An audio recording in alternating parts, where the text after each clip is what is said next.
क्यों इस बार एनडीए बने पसंद बिहार के लोग? देखिए, बिहार के इस चुनाव में प्रमुख मुद्दा दो है। नरेंद्र मोदी जी की अगुवाई में बीजेपी एनडीए बिहार को आगे बढ़ाना चाहते हैं। नीतीश जी, लालू प्रसाद, सोनिया जी, राहुल गांधी नरेंद्र मोदी को रोकना चाहते हैं। यही मुद्दा है। पहले नीतीश कुमार, लालू जी, कांग्रेस पार्टी अलग रोकने की कोशिश कर रहे थे। तो बिहार की 40 लोकसभा में नीतीश जी आ गए 2 पर, लालू जी आ गए 4 पर और कांग्रेस 1 पर। तो ये हारे हुए हताश लोग एक हो गए। तो जो बिहार के चुनाव का जो एक विजन होना चाहिए, देखिए, मैं एक बात आपके सामने कहना चाहता हूं। बिहार के लाखों बच्चे बाहर में पढ़ते हैं। बिहार में कोई अच्छी प्राइवेट यूनिवर्सिटी क्यों नहीं आई? बिहार में कोई बड़ी फैक्ट्री क्यों नहीं खुली? ये सवाल है और सवाल बड़े मौजूद हैं। हम क्या कर रहे हैं मैं बताता हूं, लेकिन जो सत्ता में है, अब लालू जी, नीतीश जी साथ आ गए हैं, तो उन्होंने क्या किया है उनको बताना पड़ेगा। जिस समय वाकया हुआ था इसी होटल में, उस समय पार्टी का राष्ट्रीय महासचिव था और मुख्य प्रवक्ता था, तो मैं सारी बातों को जानता हूं। एक पोस्टर आया था, उसमें नीतीश जी और लालू जी हाथ पकड़े हुए थे। नीतीश जी ने कहा मोदी जी के बिना आइए तो काम चलेगा। देखिए, मैं 1995 से बीजेपी के राष्ट्रीय कार्यकारिणी में हूं। कांग्रेस के मुख्यमंत्री भी चाय पिलाया करते थे भोपाल में, मुंबई में। क्यों? क्योंकि 6-7 मुख्यमंत्री आते थे, अटल जी, अडवाणी आते थे। या मेरी सरकार, हमारे कंधों पर नीतीश जी, मोदी जी नहीं आ सकते। कोशी का फ्लड आया, 5 करोड़ रुपए भेजे गए, एक गाड़ी भेजी गई, क्षमा करिए इसको वापस कर देंगे। अरे, बाढ़ में और दुख में तो दुश्मन भी साथ आते हैं। तो नीतीश जी ने नरेंद्र मोदी के विरोध को अपनी राजनीति का अंग बना लिया था। ये उनका अधिकार है, मुझे कुछ नहीं कहना। लालू जी के बारे में क्या कहा जाए, लेकिन आज मैं एक बात आपसे पूछूंगा कि जंगल राज के लिए कोई आपको गणना नहीं करनी है, स्टैटिस्टिक्स नहीं देना है। बिहार की सड़कों पर घूमिए, उस समय जो खौफ का माहौल था, जो अपहरण अपराध था, वो आज बिहार में पूंजी निवेश 12-13 में अगर 17,000 करोड़ था, आज घटकर 6,000 करोड़ हो गया है और लेटेस्ट लेंगे तो 600 करोड़ हो गया है। बिहार में कृषि लगभग 11.5% डाउन हो गई है। बिहार की विकास दर 14% से घटकर लगभग 9% रह गई। आपके छोड़ने के बाद? जी बता रहा हूं। अपराध बढ़ा है, मैं सारे आंकड़े लेके आया हूं अधिकृत, अब उसको आपको मैं लोड नहीं करना चाहता हूं। हमारी सोच क्या है? हमारी सोच साफ है कि बिहार को प्रामाणिक विकास चाहिए। अब नीतीश जी को देखा, यहां पर उन्होंने एक बात कह दी कि जंगल राज में कभी आने नहीं दूंगा। आज इसी मौर्य होटल के सामने गांधी मैदान है। 18 अक्टूबर 2013 को नरेंद्र मोदी की सभा थी। लगभग 8-10 लाख लोग आए थे। आतंकवादी आए, बम चलते रहे, 80 लोग घायल हुए, 8 लोग मरे। और आज मंच पर हम लोग भी थे, आज ईश्वर की कृपा से जीवित हैं। और अरुण जेटली ने एक डीएसपी से पूछा कि अगर हम लोग को रेस्क्यू करना होगा तो आप क्या करोगी, तो क्या एसपी से पूछ के बताते, वो भी चली गई। जंगल राज नीतीश जी उसी दिन आ गया जिस दिन नरेंद्र मोदी की सभा थी और बिहार की पुलिस ने कोई कार्रवाई नहीं की। और अगर एक बम वो गलती से फट गया एक स्टेशन के गुसलखाने में तो बातें सामने आई, वरना क्या होता आप भी जानते हैं। उन्होंने कहा कि बम पटाखे मत फोड़िए, टायर फटा है मत घबराइए। उन्होंने पूरे क्राउड को रोकने की कोशिश की। तो नीतीश जी अपने दिल में जानते हैं कि लालू जी के कंधों पर आकर वो क्या देंगे सुशासन, ये बताने की जरूरत नहीं है। आपने कहा कि इस गठबंधन को तोड़ने की, जब बिहार एक प्रगति की राह पर चल रहा था, शुरुआत की कोशिश की नीतीश कुमार ने, उसमें आपका कोई दोष नहीं था। जाति से उठकर बिहार वोट देगा। मैं पहली बात करता हूं, एंटी मोदी फोर्सेस का इकट्ठा होना, इससे एक बात तो रविशंकर जी साफ हो जाती है, इस चुनाव का नतीजा जो भी हो, अच्छा या बुरा आपके लिए, वो नतीजा सीधे सीधे रिफ्लेक्ट करेगा प्रधानमंत्री नरेंद्र मोदी की छवि पर और केंद्र सरकार के कामकाज पर। नहीं, ये मैं आपको स्पष्ट करना चाहता हूं कि क्या नरेंद्र मोदी जी यहाँ मुख्यमंत्री बनेंगे? नरेंद्र मोदी जी ने लोकसभा के चुनाव के पहले कहा था कि जब तक पूर्वी भारत का विकास नहीं होगा तब तक देश का विकास नहीं होगा। पश्चिम दक्षिण काफी हो गए। पूर्वी में आसाम में हमारी सरकार नहीं है, आगे आ सकती है। बंगाल में नहीं है, उड़ीसा में नहीं है, झारखंड में अब आई है और बिहार में 2 महीने बाद आने वाली है। फिर भी आज से 1 साल पहले से वो पूर्वी भारत के विकास की बात कर रहे हैं। ये बड़ी चिंता है। अब आपने जो कहा, लोग आते हैं, हमने सुना था एक महागठबंधन बन रहा था।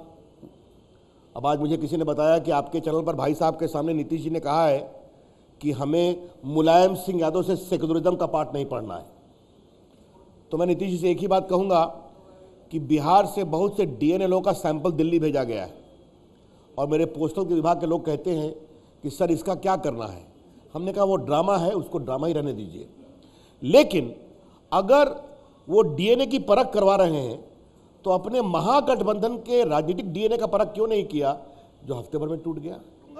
नीतीश जी को तो हमारी हर बात में गड़बड़ दिखाई पड़ती है। बिहार के 80 लाख लोगों का अकाउंट है, ऑपरेशनल्स है। मुझे मालूम है बहुत से लोगों में जीवन सुरक्षा में जो मृत्यु हुई है, लोगों ने 2 लाख रुपया पाया है। मैं भारत सरकार का केंद्रीय मंत्री बोल रहा है आपसे, समझ गए आप। थोड़ा हम लोग होमवर्क करके आते हैं। अगर किसी का, और आपकी जानकारी नीतीश जी को मैं इसका जवाब देना चाहता हूं, इस जनधन योजना में गरीबों के ऊपर कोई पाबंदी नहीं थी कि वो पैसा जमा करें, क्योंकि वो फ्री था। 5,000 रुपया रुपए कार्ड और बाकी आपके इंश्योरेंस। और भारत के गरीबों ने मोदी जी की बात पर, नरेंद्र मोदी जी की बात पर 10 रुपया, 50 रुपया, 100 रुपया कर करके 17,000 करोड़ रुपया जमा किया है अपने अकाउंट्स में। ये नीतीश जी का जवाब है आपका। अगर इस बार आपकी सरकार नहीं बनती, बिहार में एनडीए की सरकार नहीं बनती है, तो ये कहना ठीक होगा कि बिहार की जनता ने प्रधानमंत्री नरेंद्र मोदी की बात पर भरोसा नहीं किया। उसका हमारा जवाब बहुत सिंपल है कि ये आपका प्रश्न काल्पनिक है। मैं इस पर क्यों विश्वास करूं? मुझे याद है कि बिहार में जब हमने कहा था कि एनडीए से हम नीतीश से अलग हुए थे, तो हमने कहा था 20 से 22 कम से कम जीतेंगे जिसने अलग हुए थे। तो दिल्ली में हमारे पत्रकार मित्र जो हंस दिए। जब चुनाव के नतीजे आने के पहले का हमने कहा 30 जीतेंगे, तो कह रहे भी ज्यादा तो नहीं बोल रहे हैं, 31 जीते।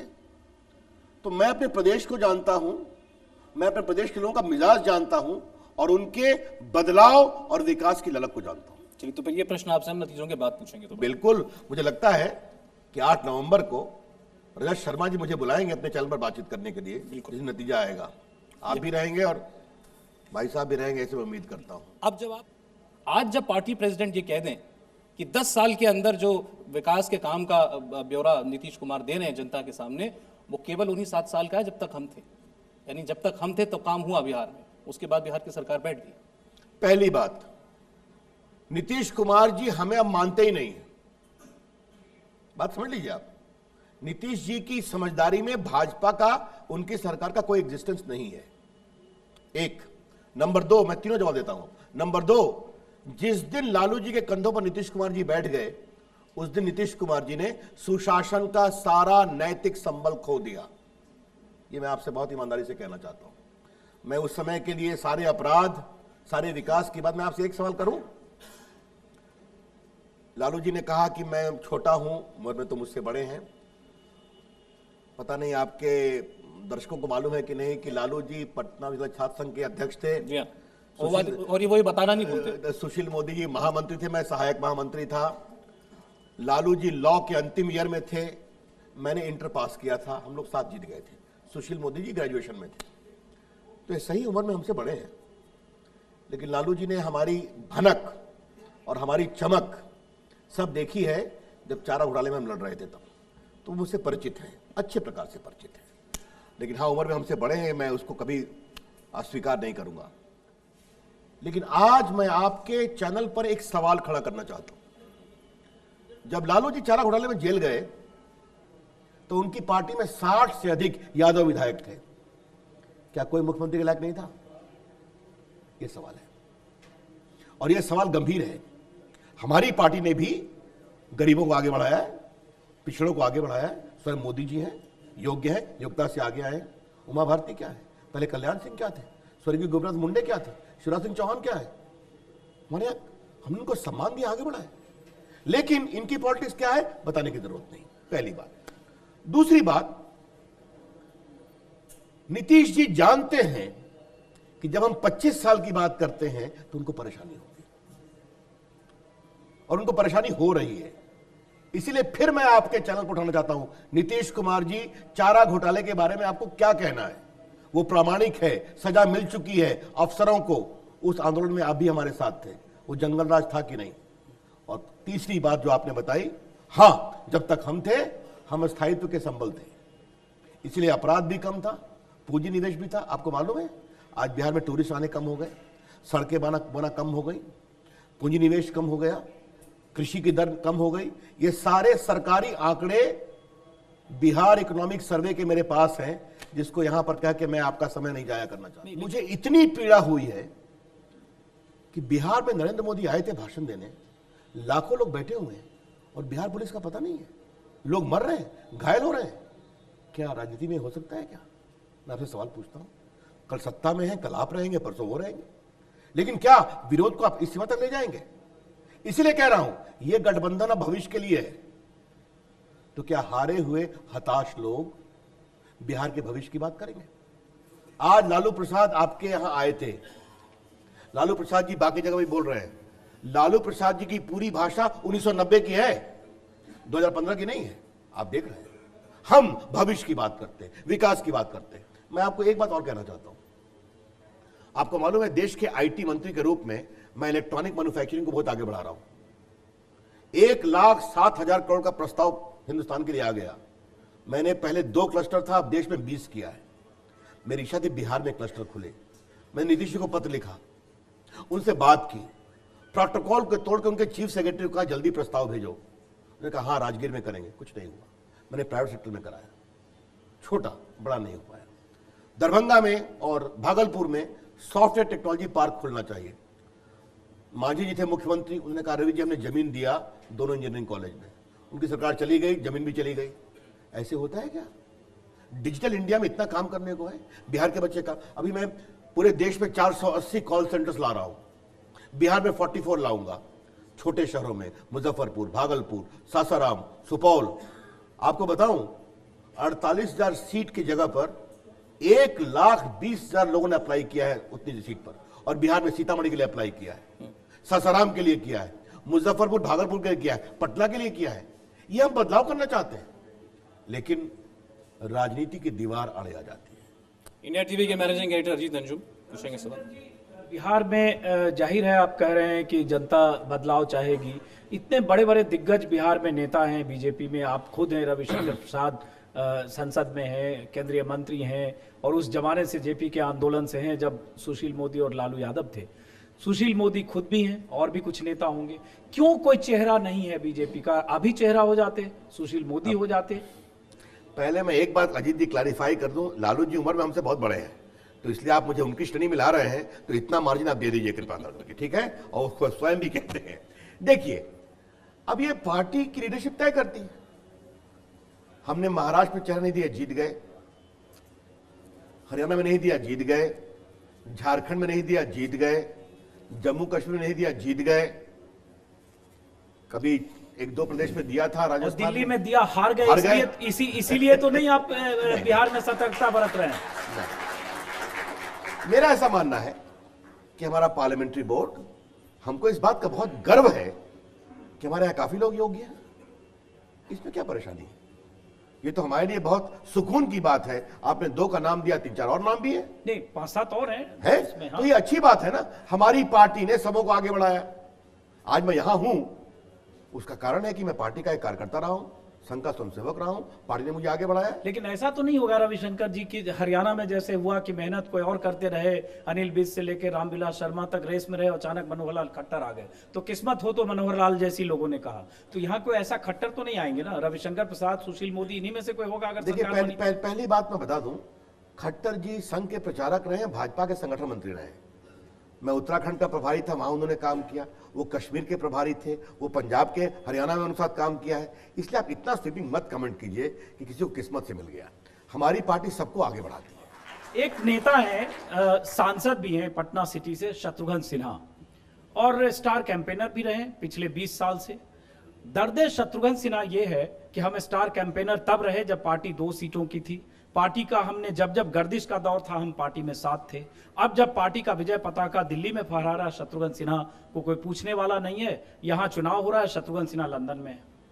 अजय अंजुम जी, शत्रुघ्न सिन्हा के जब भी सवाल आता है, मेरा उत्तर होता है मुझे कोई प्रतिक्रिया नहीं देनी है, और आज भी कहूंगा मुझे कोई प्रतिक्रिया नहीं देनी है।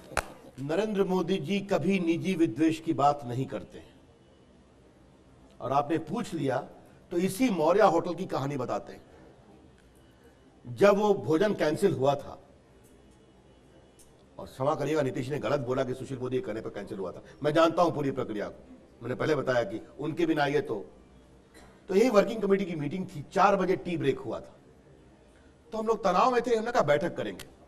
तो मैं मोदी जी के पास गया और मैंने कहा मैं बिहार से हूं। हमने कहा सॉरी सर, दुख लगा मुझे। उन्होंने कहा अभी कोई बात नहीं, होता है। और दूसरे दिन इसी गांधी मैदान में लाखों की भीड़ आई थी, और जो मोदी जी ने भाषण दिया, न नीतीश जी का नाम लिया न कुछ लिया, एक विकास की कल्पना देश के सामने और प्रदेश के सामने रखी थी, लोगों ने देखा है। हां, मैं एक बात अवश्य कहूंगा, नीतीश कुमार जी ने इसको पर्सनल फाइट बना लिया, समझ गया? ये मैंने पहले भी कहा। अब आपको आज मैं क्या बताऊं, हमारे सारे कार्यकर्ता चाहते थे कि नरेंद्र मोदी जी प्रचार करें उनके क्षेत्रों में, विधानसभा में। मोदी जी नहीं आ सकते, 2010 की बात है। अब आपको मालूम है राम जन्मभूमि जी का केस मैंने जीता था अयोध्या में। अब मेरे पूरे देश भर में कार्यक्रम हुए कि आपने क्या क्या बहस क्या क्या जीते, रवि जी बिहार में नहीं हो सकता।